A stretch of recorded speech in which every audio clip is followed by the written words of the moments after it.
पूर्ववासियों में अशुभ चर्चा। जब अयोध्या में शासन करते हुए बहुत समय बीत गया, तब एक दिन रामचंद्र जी सीता के गर्भवती होने का समाचार पाकर अत्यंत प्रसन्न हुए। वे सीता से बोले, विदेह नंदिनी, अब तुम शीघ्र इक्ष्वाकु वंश को पुत्र रत्न प्रदान करोगी। इस समय तुम्हारी क्या इच्छा है? मैं तुम्हारा मनोरथ अवश्य पूरा करूंगा। तुम निःसंकोच होकर अपने मन की बात कहो। पति के मृदु वचन सुनकर सीता जी मुस्कुराकर बोली, स्वामी, मेरी इच्छा एक बार उन पवित्र तपोवनों को देखने की हो रही है। मैं कुछ समय उन महर्षि तपस्वियों के पास रहना चाहती हूँ जो कंदमूल फल खाकर गंगा के तट पर तपस्या करते हैं। कम से कम एक रात्रि वहां निवास करके मैं उन्हें उग्र तपस्या करते देखना चाहती हूँ। इस समय यही मेरी अभिलाषा है। हृदयेश्वरी की अभिलाषा जानकर रघुनंदन बोले, सीते, तुम्हारी अभिलाषा मैं अवश्य पूरी करूंगा। तुम निश्चिंत रहो। कल प्रातःकाल ही मैं तुम्हें गंगा तटवासी ऋषियों के आश्रम की ओर भेजने की व्यवस्था करा दूंगा। सीता को आश्वासन देकर श्रीराम राजदरबार में चले गए। राजदरबार से निवृत्त हो वे अपने मित्रों में बैठकर हास्य विनोद की वार्ता करने लगे। मित्र मंडली में उनके बाल सखा विजय, मधुवत, काश्यप, मंगल, कुल, सुराजी, कालिय, भद्र, दंतवक्त्र और सुभागत थे। बातों ही बातों में रामचंद्र ने पूछा, भद्र, आजकल नगर में किस बात की चर्चा विशेष रूप से होती है? नगर और जनपद के लोग मेरे, सीता, भरत, लक्ष्मण आदि भाइयों और माता कैकेयी के विषय में क्या क्या बातें करते हैं। प्रायः देखा जाता है कि राजा यदि आचार विचार से हीन हो तो सर्वत्र उसकी निंदा होती है।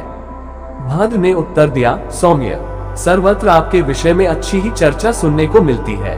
दशग्रीव पर जो आपने विजय प्राप्त की है, उसको लेकर सब लोग आपकी खूब प्रशंसा करते हैं और आपकी वीरता की कहानी अपने बच्चों को बड़े उत्साह से सुनाते हैं। रामचंद्र बोले, भद्र, ऐसा नहीं हो सकता कि सब लोग मेरे विषय में सब अच्छी ही बातें कहें। कुछ ऐसी भी बातें हो सकती हैं जो उन्हें अच्छी न लगती हो। संसार में सभी प्रवृत्ति के लोग होते हैं, इसलिए तुमने जो कुछ भी सुना हो निश्चिंत होकर बेखटके कहो। यदि उन्हें मुझ में कोई दोष दिखाई देता होगा तो मैं उसे दूर करने की चेष्टा करूंगा। यह सुनकर भद्र बोला, वे कहते हैं कि श्री राम ने समुद्र पर पुल बांधकर ऐसा दुष्कर कार्य किया है जिसे देवता भी नहीं कर सकते। रावण को मारकर वानरों को भी वश में कर लिया, परंतु एक बात खटकती है। रावण को मारकर उस सीता को घर ले आए जो इतने दिनों तक रावण के पास रही। फिर सीता से घृणा करने के बजाय उन्होंने उसे कैसे अपने पास रख लिया? भला सीता का चरित्र क्या वहां पवित्र रहा होगा?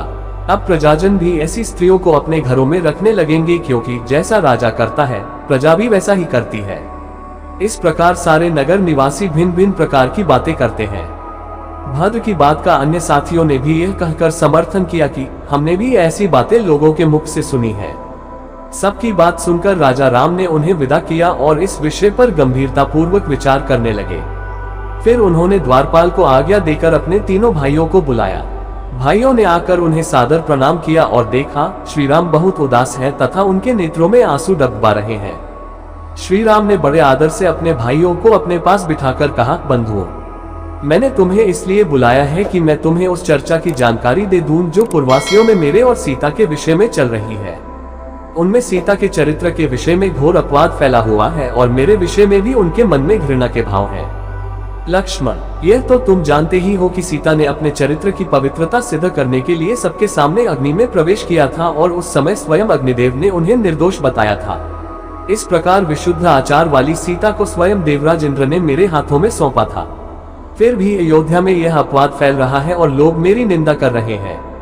मैं लोक निंदा के भय से अपने प्राणों को और तुम्हें भी त्याग सकता हूँ। फिर सीता का परित्याग करना तो मेरे लिए तनिक भी कठिन नहीं होगा। इसलिए लक्ष्मण, कल प्रातः तुम सारथी सुमंत के साथ सीता को ले जाकर राज्य की सीमा से बाहर छोड़ाओ। गंगा के उस पार तमसा के तट पर महर्षि वाल्मीकि का आश्रम है, उसके निकट उन्हें छोड़कर लौट आना। मैं तुम लोगों को अपने चरणों और जीवन की शपथ देता हूँ, मेरे निर्णय के विरुद्ध कोई कुछ मत कहना। सीता ने गंगा तट पर ऋषियों के आश्रम देखने की इच्छा प्रकट की थी, वह भी पूरी हो जाएगी। फिर गहरी सांस भरकर नेत्रों में आए आंसू पोंछकर वे मौन हो गए।